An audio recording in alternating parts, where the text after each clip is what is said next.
साथियों नमस्कार, मैं इमरान आपके साथ। आप देख रहे हैं फसल क्रांति में। इस समय मौजूद हूँ इंडोविंग्स प्राइवेट लिमिटेड कंपनी में। कृषि क्षेत्र में लगातार बदलाव होते जा रहे हैं, इनोवेशन होता जा रहा है, नवाचार होता जा रहा है। खासकर जब हम बात करते हैं डिजिटल एग्रीकल्चर की, इंडोविंग्स प्राइवेट लिमिटेड एक ऐसी ही कंपनी है जो डिजिटल एग्रीकल्चर को नए आयाम दे रही है। इस पर चर्चा करने के लिए हमारे साथ इंडोविंग्स प्राइवेट लिमिटेड के सीईओ पारस मौजूद हैं। सर, बहुत बहुत स्वागत है आपका फसल क्रांति में। जी धन्यवाद। सबसे पहला मेरा आपसे सवाल यही रहेगा, जो हम लगातार बदलाव एग्रीकल्चर इंडस्ट्री में अपने आसपास देख रहे हैं, डिजिटल एग्रीकल्चर की बात करते हैं, तो क्या लगता है ये जो एक नई क्रांति की शुरुआत है, किस नज़रिए से आप इसको देखते हैं? जी डेफिनेटली ये जो एग्रीकल्चरल टेक्नोलॉजी एग्रीटेक स्पेस है, इसके अंदर बहुत अलग अलग तरह की मशीनरी और टेक्नोलॉजीज़ का जो है यूज़ किया जा रहा है, जो कि गवर्नमेंट की बनाई हुई बहुत सारी अलग अलग तरह की सब्सिडीज़ से और अलग अलग पॉलिसीज़ का भी इसको पुश बहुत अच्छी तरह मिल रहा है हमारे देश में। अगर हम बात करें तो ड्रोन टेक्नोलॉजी भी इसमें एक बहुत ज़्यादा इम्पोर्टेंट रोल प्ले करती है। अगर हम इंडोविंग्स की क्योंकि आप एक यंगेज एंटरप्रेन्योर हैं, तो कैसे इस कंपनी को शुरू करने का एक आइडिया आया, खासकर एग्रीकल्चर में जब ड्रोन की एक आवश्यकता पड़ कहीं ना कहीं किसानों को इससे जोड़ा जा रहा है? जी डेफिनेटली सबसे पहले तो यह है कि एक हमारे देश में अगर देखें तो एक जो जनरेशनल चेंज है, जिसकी वजह से जो हमारे किसान भाई बंधु हैं उनको एक बहुत बड़ी प्रॉब्लम का सामना फेस करना पड़ रहा है। जो नई जनरेशन है उनके हाथ में स्मार्टफोन्स हैं, वो बचपन से वो स्मार्टफोन्स के अंदर किसी भी चीज़ को देख के और ईज़ ऑफ यूज़ का प्रयोग करना चाहते हैं, हर एक टेक्नोलॉजी को यूज़ करना चाहते हैं। किसी भी काम को अगर किसी भी एक टेक्नोलॉजी या फिर किसी एक प्रोडक्ट की मदद से जल्दी किया जा सके और सेफली किया जा सके तो उसको पहले इम्प्लीमेंट करना चाहते हैं। तो इस तरीके के प्रोडक्ट्स उस जनरेशन को टारगेट करते हुए और दिमाग में रखते हुए आगे बढ़ते हैं, और डेफिनेटली इनका यूज़ करके कहीं ना कहीं एक्चुअल फॉर्म में हर एक किसान को और उसकी जो यील्ड है उसमें डेफिनेटली एक काफ़ी साइजेबल तरीके का चेंज दिखाई दिया जा सकता है।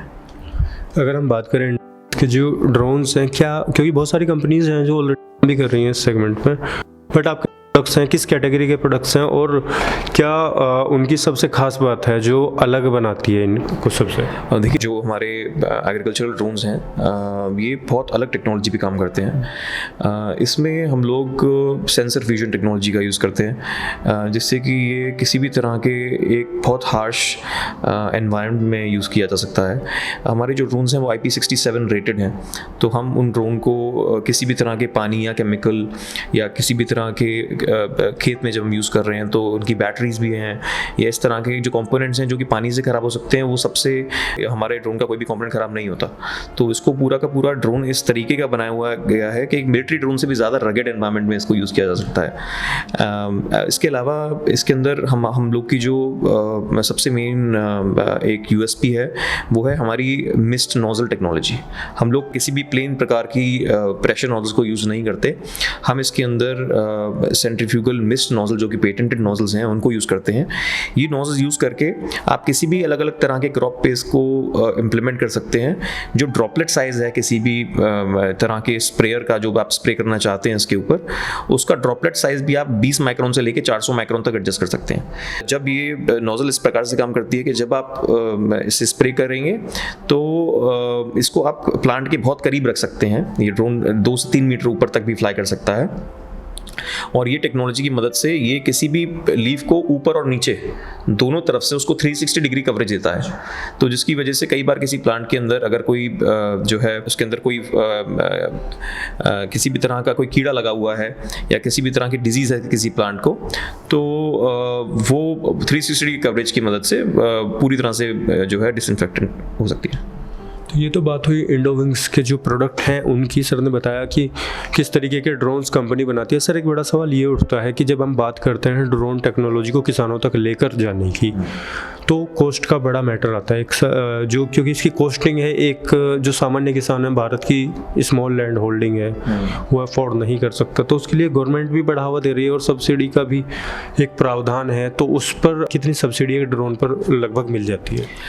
देखिए, जो सब्सिडी है भारत सरकार ने अलग अलग इसके पैरामीटर सेट कर रखे हैं। ये सब्सिडी किसी भी इंसान को जो है 50% से लेके 75% और 100% तक की सब्सिडी प्रोवाइड की जाती है, डिपेंडिंग ऑन वो किस कैटेगरी के अंदर बिलोंग करते हैं। अगर वो FPOs हैं, एग्रीकल्चर यूनिवर्सिटी है, या फिर एक आम किसान है, या फिर जो फीमेल जनरेट है हमारे किसान भाई बंधु के जो फैमिली मेम्बर्स हैं, उसके अनुसार ये सब्सिडी का एक स्लैब बनाया गया है। एंड उस स्लैब को जो है यूज़ करके इसकी कॉस्ट को भारत सरकार भी बहुत अपनी मदद से एक एवरेज लेवल पे लेके आना चाहती है।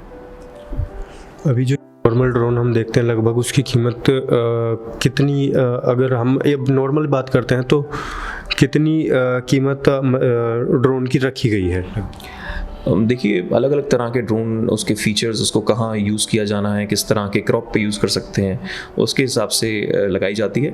एक अच्छा ड्रोन अगर आप माने जो कि एक रगेड मशीनरी हो और जो लॉन्ग टर्म तक चले और जिसके स्पेयर पार्ट्स भी जो हैं बहुत ज़्यादा कॉस्ट ना करें, इस तरह का एक अच्छा ड्रोन आप मानिए 7-7.5 लाख रुपए से स्टार्टिंग जो है करके, और टेक्नोलॉजी जितनी एडवांस हो सकती है उससे उसको यूज़ करके आप मानिए एक 18-20 लाख तक का भी ड्रोन आप जो है यूज़ कर सकते हैं, उसकी कैरिंग कैपेसिटी, सेंसर इंटीग्रेशन और सब चीज़ को मिला के।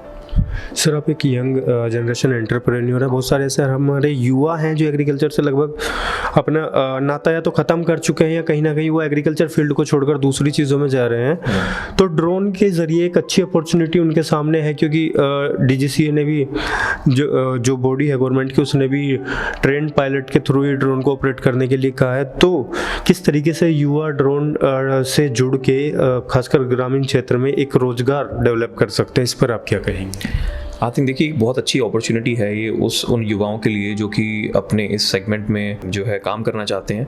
सबसे पहली चीज़ ये है कि वो बचपन से खेत से जुड़े आए हैं, तो उनको किसी भी खेत से या एग्रोनॉमी से रिलेटेड हमेशा से नॉलेज जो है उनको रहती है। उनकी फैमिली की तरफ से भी उनको नॉलेज पास की जाती है। उस नॉलेज को यूज़ करके प्लस अपना एक जो फ्यूचरिस्टिक अप्रोच और जो टेक्निकल नो हाउ है, वो हमारी कंपनी भी, हमारी इंडोविंग्स अकेडमी है, जो कि वो टेक्निकल नो हाउ इस तरह के जो है युवाओं को प्रोवाइड करा है। खाली ड्रोन उड़ाने के अलावा हम उनको किस तरह का ड्रोन और किस तरीके से जो है उस ड्रोन को किस क्रॉप पे यूज़ किया जा सके, उस क्रॉप पे किस मात्रा में कौन सा केमिकल छिड़का जा सके, उस तरह की डिटेल्ड स्टडी भी हम लोग प्रोवाइड कराते हैं, जिसको यूज़ करके एक हमारे जो युवा हैं जो है ग्रामीण क्षेत्र में रहते हैं, वो भी अपना एक रोज़गार जो है बना सकते हैं इस टेक्नोलॉजी की मदद से, अपनी एग्जिस्टिंग एफिशिएंसी को यूज़ करते हुए और अपनी नॉलेज को यूज़ करते हुए। खासकर सर, जब अब हम बात करते हैं किसानों की, तो किसानों को ज़्यादा से ज़्यादा ड्रोन टेक्नोलॉजी से जोड़ने के लिए आप क्या कर रहे हैं? क्या कदम है आपके आने वाले टाइम में? किस तरीके के स्टेप आप लेने वाले हैं? देखिए, किसानों को जोड़ने के लिए हम लोग हर एक रीजन के अंदर अपना इंडोविंग्स एकेडमी का एक ड्रोन सेंटर जो है वो बना रहे हैं, जिसके अंदर वो सेंटर एक ऐसा सेंटर होगा जहाँ पे कोई भी किसान जा सकता है, वहाँ पे जाके ट्रेनिंग भी ले सकता है, वहाँ जाके अपना ड्रोन रिपेयर भी करवा सकता है और उसके स्पेयर पार्ट्स भी खरीद सकता है। तो वो एक सेंटर ऐसी हब बनने जा रही है जिससे कि इस एरोस्पेस टेक्नोलॉजी को एक लोकल सपोर्ट मिलेगा एक हर एक रीजन में, एंड उसकी मदद से जो है हम इस टेक्नोलॉजी को पूरे देश में एक्सपैंड कर सकते हैं। भविष्य में आपको क्या लगता है कि जो ये टेक्नोलॉजी है किस स्तर पर किसानों को इसका और फ़ायदा मिलने वाला है? क्योंकि अभी एडॉप्शन में भी कई जगह देखा गया कि कुछ प्रॉब्लम्स आ रही हैं, तो आपको क्या लगता है, किस नज़रिए से देखते हैं भविष्य में इसके प्रयोग? देखिए, ये जो ड्रोन टेक्नोलॉजी है काफ़ी नई टेक्नोलॉजी है, एंड इसके बारे में जब भी कोई पायलट इसको फ्लाई करता है उसको जानना बहुत ज़रूरी है। सही तरह से यूज़ ना करें और सारे सेफ्टी प्रिकॉशंस को यूज़ ना किया जाए तो ये किसी के लिए हानिकारक भी हो सकता है। काफ़ी सारे बच्चे हैं वो पास आ जाते हैं कई बार कहीं भी ड्रोन रहा होता है तो देख के, तो ये सारे प्रिकॉशंस एक पायलट की रिस्पॉन्सिबिलिटी बनती है कि जब भी वो इसको फ्लाई करे तो इन सारी चीज़ों को ध्यान में रखते हुए ही फ्लाई करे। अंत में आप चलते चलते जो दर्शक, जो किसान भाई और एग्रीकल्चर इंडस्ट्री से लोग देख रहे हैं, उनको आप क्या कहना चाहिए? डेफिनेटली मैं ये कहना चाहूँगा कि ये एक बहुत अच्छी मार्केट है, ये एक बहुत अच्छी अपॉर्चुनिटी है हमारे देश के लिए। हमारे देश की जो करंट यील्ड है इस टेक्नोलॉजी को यूज़ करके, और आप जैसे भाइयों का जो एक्सपीरियंस है और जो आपकी नॉलेज है, आपकी फैमिली की जो नॉलेज है, उसको ढंग से आप अडॉप्ट करें एंड उसको और इस टेक्नोलॉजी को यूज़ करके हमारे देश की जो ओवरऑल यील्ड है उसको मल्टीपल टाइम्स हम बढ़ा सकते हैं। एंड इसके एक आपके लिए बहुत एक अच्छा रोज़गार है जो कि ड्रोन टेक्नोलॉजी आपको प्रोवाइड करा सकती है। इसको कराने के लिए सिर्फ आप जो है हमारे कैश क्रॉप्स को भी आप टारगेट कर सकते हैं, जो कि हमारे जो इंडोविंग्स के ड्रोन है ये कैश क्रॉप्स पे भी आप स्प्रे कर सकते हैं, आप बागों पे स्प्रे कर सकते हैं। तो ये एक आपके लिए बहुत अच्छी एक टेक्नोलॉजी है, इसको यूज़ करें और हमारे देश के और हमारे प्रधानमंत्री के विजन के साथ मैच करते हुए आगे बढ़ें। तो ये थे हमारे साथ पारस सर, इंडोविंग्स